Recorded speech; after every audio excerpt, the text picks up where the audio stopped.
2005 में आई तमिल फिल्म अन्नियन के हिंदी वर्जन को लेकर डायरेक्टर शंकर और निर्माता रविचंद्रन के बीच तलवारें खिंच गई है।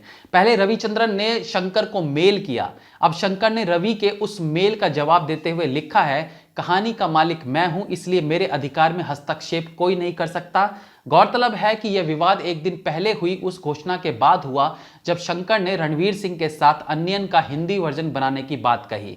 फिल्म 2022 में फ्लोर पर जाने वाली है। शंकर ने लिखा, डियर सर, मैं 14 अप्रैल के आपके उस मेल को देखकर हैरान हूं जिसमें आपने लिखा है कि अन्नियन की स्टोरी के मालिक आप हैं। इस विषय में मैं कहूंगा कि फिल्म 2005 में रिलीज हुई थी और हर वो इंसान जो फिल्म से जुड़ा था वो जानता है कि कहानी स्टोरी लाइन मेरी थी। इतना ही नहीं, फिल्म इसी टैगलाइन से रिलीज हुई थी कि स्टोरी, स्क्रीन प्ले और निर्देशन शंकर के द्वारा किया गया है। अपनी कहानी या स्क्रीन प्ले का किसी भी तरह से इस्तेमाल करने का अधिकार मेरा है। साहित्यकार के रूप में मेरे अधिकार पर किसी भी हाल में इंटरफेयर नहीं किया जा सकता।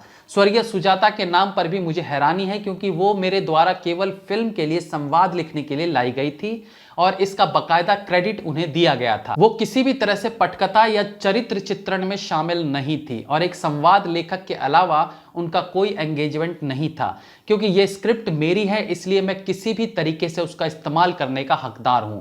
वास्तव में आपको इस फिल्म का रीमेक बनाने का अधिकार नहीं है क्योंकि लिखित रूप में आपको ये अधिकार नहीं दिए गए हैं। मेरी ओर से लिखित में दिए गए असाइनमेंट के अभाव में इस बात का कोई मतलब नहीं रह जाता कि कहानी आपकी है। निर्माता के रूप में आपको फिल्म अन्नियन की सफलता से काफी फायदा हुआ है और अब आप अनावश्यक रूप से मेरे फ्यूचर प्रोजेक्ट से खुद को फायदा पहुंचाने की कोशिश कर रहे हैं जिनसे आपका कोई संबंध नहीं है। ये बताने की जरूरत नहीं है कि इस स्पष्टीकरण के बाद आप इस तरह के बेबुनियाद दावे करना बंद कर देंगे। ये जवाब बिना किसी पूर्वाग्रह के जारी किया है और एक निर्देशक और लेखक के रूप में मेरी वास्तविक स्थिति को स्पष्ट करने के लिए भी है, ताकि ऐसे गैर कानूनी दावों से जो मेरे भविष्य की परियोजनाओं को खतरे में डालने की कोशिश करते हैं उनको सच का पता चल सके। अब ये देखना भी दिलचस्प होगा कि इसका जवाब क्या आता है और क्या आगे भी इस फिल्म के बनने में अड़चन आ सकती है। इसी प्रकार की तमाम जानकारी के लिए हमारे साथ जुड़े रहिए। नमस्कार।